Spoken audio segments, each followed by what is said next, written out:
So that's like the first thing I noticed, hanging out with the CEO for the past 30 days, you know. What's up, guys? Welcome to another video. In this video, we're gonna ask Hamza what he learned being with me. Has it been 30 days? 30 days Yeah. as of today. Because obviously we spend a lot of time together, and I usually record videos about things that I think people should know and learn, but there's things that like I don't think about sharing that other people maybe like notice. And now since you're kind of like usually in the background of a lot of like meetings and stuff like that, I feel like you picked up on things that you think are important to know, especially coming from the US. The mindset is different from Bosnia, so like I think you notice things that most people don't notice, especially if they're in the US. They don't think about picking up on traits.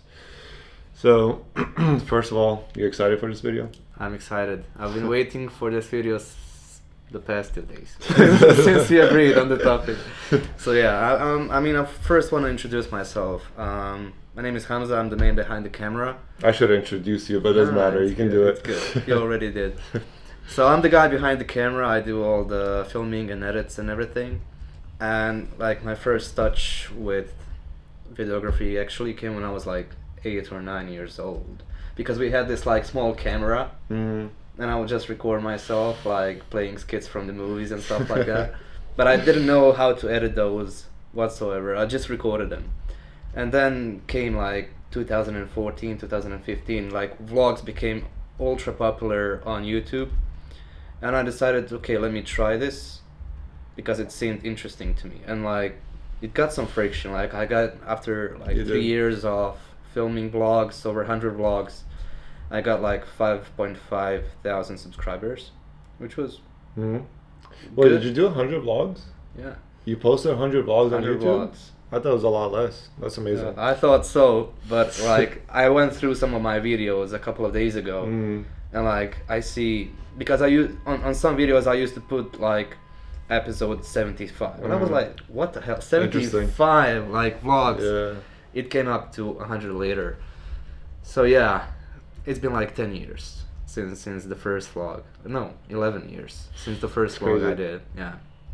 And I actually met Amel in 2017 through one of our mutual friends, Amel. And like I've known Amel for 9 years so far. And which brings me to my first point, and that's perseverance. You meet some people in your life, and like after a couple of years you forget about them, you know, and stuff like that. But this guy, he persevered. Is that right? Yeah, that's correct. He persevered for 9 years. Firstly, I did like, we mentioned that in one vlog, I did client outreach. Yeah, for me. For GenTech. That failed, hella failed. Then a couple of years later on, I did like edits for Reels, Instagram Reels. You failed on that too. I'm kidding. I did, because I started uni, and that's what like I couldn't like make enough time. And now came when I was in the US during the summer, he reached out to me and he was like, I want to focus on my YouTube channel and make content. And I was like, this guy still remembers me? You know? So I was actually very glad that he didn't give up on seeing my potential. That's like the first thing I noticed, because I think a lot of people would give up on like, I failed this, I failed the reels and stuff, and most of the people would be like, I mean, if he failed those two things already, like what's the point of trying another one, you know? So that's like the first thing I noticed, hanging out with the CEO for the past 30 days, you know. Before we move on, I want to touch on that because I appreciate you sharing that. The thing is, like, I feel like everyone has their unfair advantage, which I call the unfair advantage. Sometimes it's just like it's either the wrong moment, the wrong time, the wrong skill being utilized for the wrong service. So I know your potential. That's why like I was like, we need to figure this out. And even like in business, you know, like you can try one strategy, maybe it fails but you know it's gonna work. You just gotta figure out when it clicks. That's why with like people that I see potential in, it's just like I presented you with the wrong offer at that time, you know, and I knew, me being in person, I knew that I could notice things easier and faster of what you're missing to kind of help me out around the vlogs and stuff. So appreciate it. Thank you. I appreciate it as well. So number two, let's see what you wrote. Number two, I think one of really important things that I had trouble understanding before. I mean, I actually started changing this like a year or two ago, but now in the last 30 days it has gotten to a point where I carefully choose who and what to spend my time on, like things and people. I try to like see if this person or this thing is worth my time and attention or not, you know. I mean, it sounds like a little bit assholey, right? And I'll explain, like, once you finish, but like I'll explain why like it sounds like that. But yeah, go ahead. Yeah, but I'm not an asshole. Hopefully, some people might think I am, but I don't care. I mentioned to him a couple of days ago, like some people who I used to call to get out for a coffee, like I don't call anymore, you know. Like I don't know, it has driven my focus to a whole another direction, I guess. Which is the sucky part, because people can't accept that, you know. And the thing is, when you change, a lot of things change around you, where you go out, the people that you hang out with, and it does look shitty, because some people you can't dedicate the same amount of time and energy for, that used to hang out with a lot, and now they're like, oh, you changed, you know. Which obviously I changed because I wanted to change, and that is a hard part of changing, because some people just don't fit that new you. I knew that when I moved from Jacksonville to Tampa, that my current circle, which I still love to this day, like everyone is still a very close friend, but I didn't hang out with them as much because I personally needed to detach so that I could change and focus on myself. And that is a side effect of doing you for a little bit. And I agree with that, because like there has to come a point in your life where you have to focus on yourself, and like people just gotten used to you giving them time and energy, and once you stop that, then they're like, what the hell? I mean, like I said, I don't have anything against those people, of course, but I don't see like value in hanging them with that much as I used to. I think you changed ever since you rode in a G-Wagon, bro. Ever since that changes people. 2 days ago? Yeah, 2 days ago. Yeah, he was like, I don't hang out with anyone I know anymore. I'm just kidding. Like, fuck everybody else. So yeah, that's one more thing that I learned these past 30 days. I still have trouble pronouncing 30. One more thing, like the third point, is that in these past 30 days, I've been, I don't know, like 10, 15 meetings that I've been with you. And that's more meetings than I've been in the last 3 years of working in digital marketing. And like for agencies and stuff.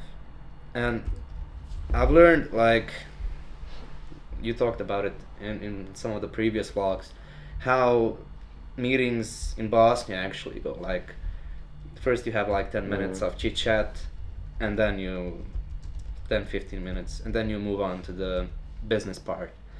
And like I try to pick up as much of that as possible, so I know later on if I'm gonna have any like clients for video work or whatever, just know how to approach it. Like before, I used to think the same way you did in the US, like, okay, we get to the meeting, let's straight get into business, you know.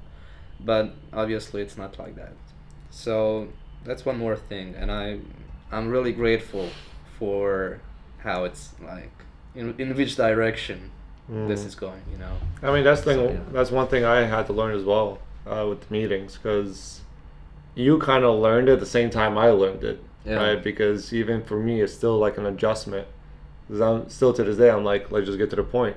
But I think if anything, we did pull them back a little bit. Before it was like 30 minutes of chit chat. Yeah. Now like we're getting it down to like 15, so we're winning too.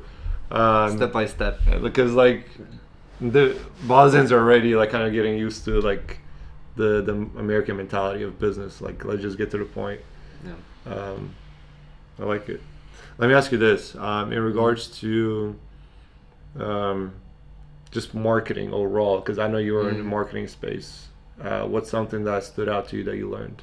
Now it's a hot topic here in Lilium. The systems. Like these stuff that we, for example, went through these past couple of days. I know we filmed onboarding video with one of our colleagues, and then the video that the clients get after we close them, basically, like after they pay, right? So there's two videos. We didn't have, like in both of the agencies that I worked at, we didn't have any of those. And like today's meeting that Hannah held with one of our clients, that was interesting to me because like, okay, so you went through all of the stuff that they said about like their income, things they want to focus on, stuff like that, and it went into such a detail. Like it was like an hour-long meeting, right? Yeah. Hour-ish. And that's what fascinated me because like we would have like detail-oriented, you know, new client comes, okay, they want these stuff, blah blah blah, but never into so much detail. Like I think that's what Semir also mentioned. Yeah. Like after the meeting, the stuff that you worked on. So that's what like one fascinating thing that I've like seen and learned, you know. We take it at the surface level most of the time here, but it still kind of works. That's what you said to Semi, right? Yeah. Like if we worked like that in the US, we'll be out of business. Yeah, like in 10 days. So, because competition is like so low here. But I think the people and companies that are best in the world, they really pay attention to detail. I think about like Steve Jobs paying attention to just like fonts. I think about these car makers that like do like Lamborghini and Ferrari. Like they look at like all the details, you know, the stitching on the seats, basically. everything. And when you're that kind of focused on the details, it's hard to lose unless you're just a bad business owner. But when competition is weak, even without those details, you're still kind of winning a little bit. Yeah. But my fear is like you're blending in. Right? And someone's gonna come and be focused on the details, and they're gonna take over your clients, and then you're gonna lose. Which is gonna happen here in Bosnia. You know, that's why like maybe Lilium is that company. That's what we're trying to like work on. But yeah, I always believe like attention to detail is always gonna like win in business. What's something that's random about me that before we hung out so much, you thought I was this type of person, and now that you know me a little bit better, you're like, oh, actually, he's different.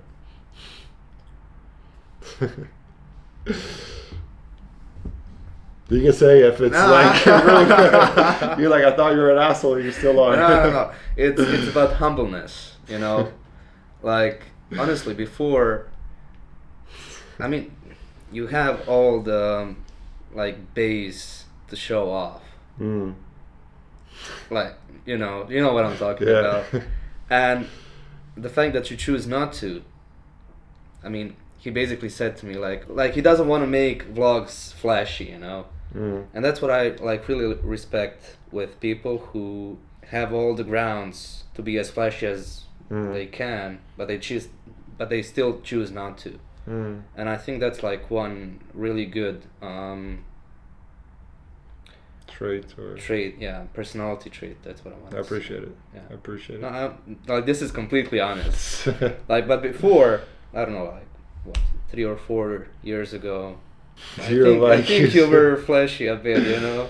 But I understand you because like I would be flashy as well if I made that much money. I would post everything, you know. Yeah, it's true. Yeah. And the things like people that would meet me, they're like, you're so different than what you are on social. Yeah. And I did go through that phase when I was posting the cars, the watches, the houses, just because I thought that's what I should do. I thought that's what, you know, you work hard to get to, and then when you get it, you gotta show it off so that you get even more wealth and attention and stuff like that. But I think until you go through the process, you don't really learn who you truly are. And I still have all those things. I just don't show it off because I realized that all those things I did it for me. I didn't really do it for other people. So when I shared it, it didn't really make me more like happy. And to me, like what was important, it was to be relevant. Because a lot of people that you meet that have money, you'll meet them in real person. And you're like, oh, he's lame because he's maybe superficial, or he doesn't have any deep connections with people. Yeah, like his only like I met those kind of people, and like all they think about is just materialistic stuff. Like you can't have deep conversations with them. No. Deeper friendships, I don't know, deeper relationships, whatever. It's just like materialistic stuff. I know, like I got into an argument with one of my ex-friends about I had an Android phone at that moment, and he was like, you know, when you come to a client meeting and you pull out an Android phone, they can't like take you seriously, but when you have an iPhone, you know, that's a completely different approach, you know. I mean, I thankfully have an iPhone now, for real. but You have a better one than me. Like, that's a 17, right? Yeah, I don't even have it. That's not important right now. It's his way of looking at things, you know. Just because I had an Android, I'm like less of a person than he is, actually. And that's what like bugs me around those kind of like, yeah, I agree. People with that kind of mentality. I think in Bosnia you get kind of written off real fast if you're the person that shows off. Yeah. So I was also preparing for Bosnia a little bit. I was like, I'm gonna move there, so I better work on being just humble, because people will eat you up here. If you like act cool, like people will eat you up. Yeah, but I also like face that kind of problem with showing off. Like I constantly have think about. I love to travel, and like whenever I travel somewhere new, I would post like, I don't know, a carousel on Instagram, like 10 posts, whatever. And it makes me think like, oh, there's people that are following me that don't have the same opportunities as I do. Yeah. Is it a right thing that I'm posting this? Like, it doesn't have a value, you know? It has to come down to who you truly are and if it makes you happy to share it. Because like I knew that me flexing the cars didn't make me happier. So depends. Does posting and sharing it make you happier? Because me doing the vlogs, it makes me happier. So like even though there's maybe a little flex here, maybe subtle flex, even though we're not trying flex, but like there's like things that are in our life that people maybe dream of. To me, it's more so like inspiration. You know, like people might see it, they're like, oh shit, he has that, I want it now. So maybe people see you traveling, they're like, nah, I want to travel. So just do you, bro. Thanks. Appreciate you sharing. Appreciate it. Hope you guys enjoy this different video. If you're not subscribed, make sure you subscribe. And then both our IGs are in the YouTube description, bio. What is that? Description. Yeah. And then we'll see you guys in the next video. Peace. Peace out.